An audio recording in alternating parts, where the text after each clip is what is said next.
The question that I have is, could you review Mohr circle analysis? So now let's talk about how to find stresses on inclined plane. And I'm sure you have learned these in your strength of materials class, but as a review, I'll go through some of the very basics here.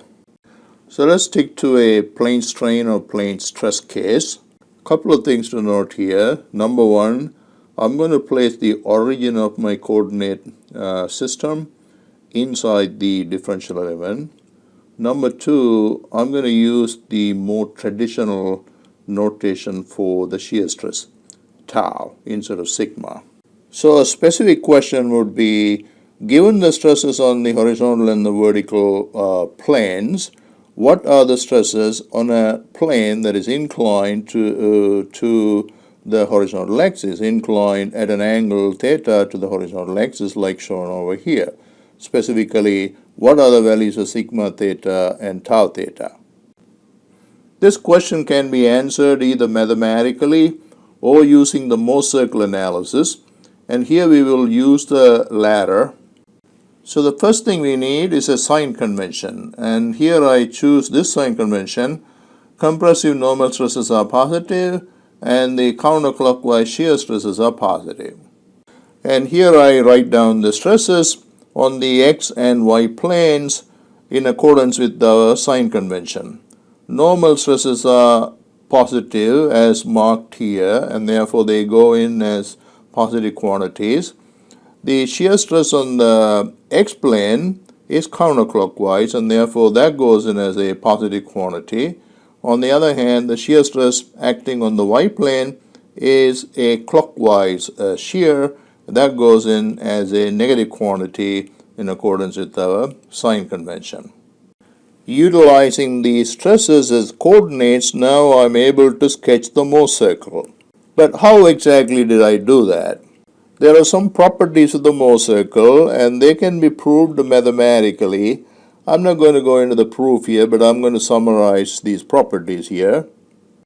So here are some of the properties that allow me to sketch this Mohr circle. Number one, each point on the Mohr circle represents stresses on a plane with a specific orientation. So we know x plane is the vertical plane, y plane is the horizontal plane, and therefore I have 2 points on the Mohr circle. Number two, the center of the Mohr circle lies on the sigma axis, which is the horizontal axis. Number three, diametrically opposite points represent planes that are perpendicular to each other.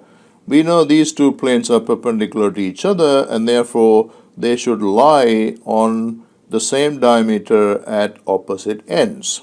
So these properties are sufficient for me to sketch the Mohr circle. I would plot these points and then connect the two and find the point where the line intersects the horizontal axis, and that becomes the center of the Mohr circle. And then using this as the radius, I can just simply sketch the Mohr circle. Now, since every point on the Mohr circle represents stresses on a plane with a specific orientation, I should be able to evaluate the stresses on a given inclined plane like this one over here, right? But I got to know how to mark a point representing a given orientation. There are two methods available for this purpose, the double angle method and the pole method, and here I will make use of the double angle method. So this is what we do. First, we look at this picture and notice that to obtain this inclined plane, I take this horizontal plane and then rotate that plane through an angle equal to theta in the counterclockwise direction. So to locate this plane on the Mohr circle, what we do is we take the point that represents the horizontal plane, which is point y, right?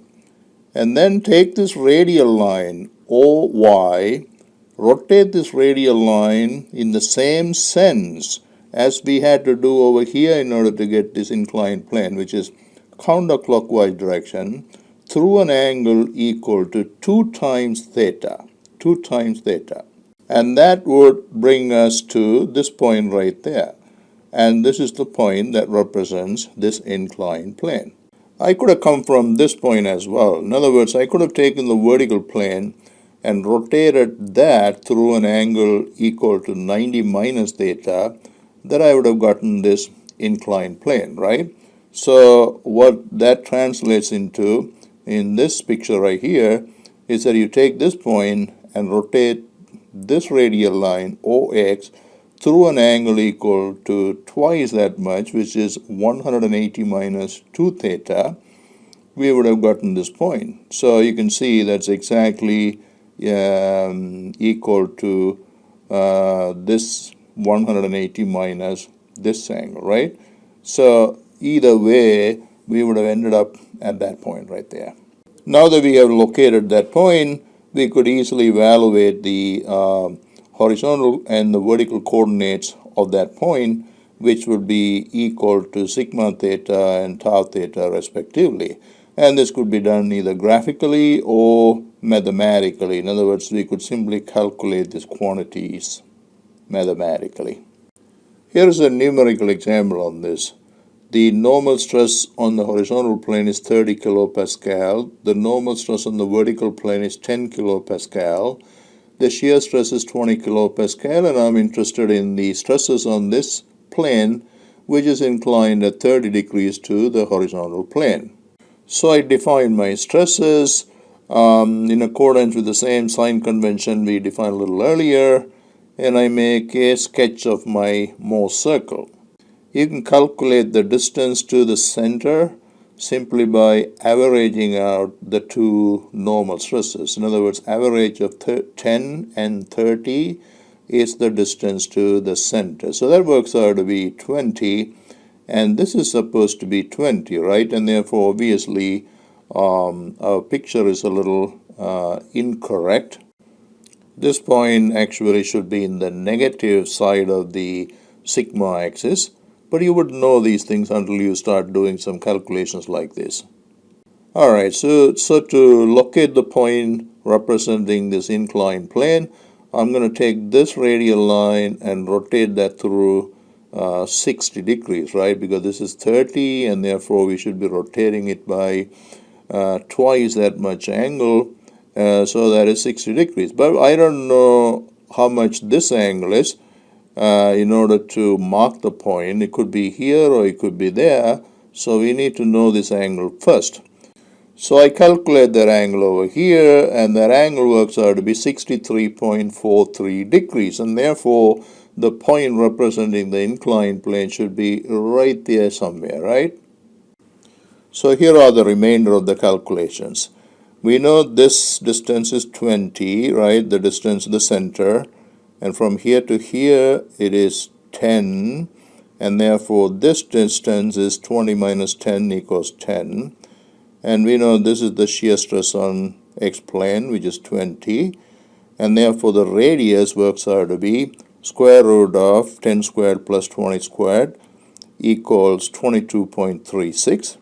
Then I can calculate the horizontal coordinate sigma theta by adding the distance to the center, 20, with this distance right there, the horizontal component of the radius, which is 22.36 cosine 3.43 degrees, which works out to be 42.31. And now I'm going to put the units as well, which is kilopascal. And the vertical coordinate is 22.36 sine 3.43 with a negative sign in front of that, because this point lies below the horizontal axis, and that works out to be minus 1.34 kilopascal. So that's the shear stress on the inclined plane. Now that we have some numbers, a more accurate sketch of the Mohr circle would be something like this. This point will be a little bit to the left of the vertical line there. Some of the other quantities of interest to us. First, principal stresses and principal plane. A principal plane is a plane with no shear stress. And looking at this Mohr circle, we see 2 points that represent planes with zero shear stresses. and these are points A and B, and therefore there are two principal planes. The stresses on these planes are called the principal stresses, and typically the stress at this point is called the major principal stress, and the stress at this point is called the minor principal stress. We further notice that these 2 points are at the opposite ends of the same diameter, right? And therefore these 2 planes must be perpendicular to each other. In other words, major principal plane and the minor principal planes are normal to each other. Another quantity of interest is the maximum shear stress in the material. And we see 2 points that represent maximum shear stresses in the material, point C and D. This is where the vertical coordinate is maximum in terms of magnitude, right? The maximum shear stresses are often used in conjunction with a failure criterion to see if the material is going to fail or not. We also notice that these 2 diameters are 90 degrees to each other, right? What this means is that the principal planes are inclined to the planes of maximum shear stresses at 45 degrees. Remember the double angle method of locating a plane on the Mohr circle, right? A real angle theta over here becomes 2 theta in the Mohr circle, right? So now if I take this radial line OA and rotate that clockwise through an angle of 90 degrees, I will get to this radial line, right? Radial line pointing to point D, right? So we know point A represents a principal plane. Point D represents a plane of maximum shear stress. So to get to point D from point A, we had to rotate through 90 degrees, which becomes 45 degrees in the real picture right here, right? So in other words, if you take the principal plane and rotate that through 45 degrees, you will get to the plane with the maximum shear stress in the real picture. So basically, the principal planes and the planes of maximum shear stress are inclined to each other at 45 degrees. Here's another numerical example, and in this case we are interested in finding the principal stresses and their directions and the maximum shear stresses and their directions.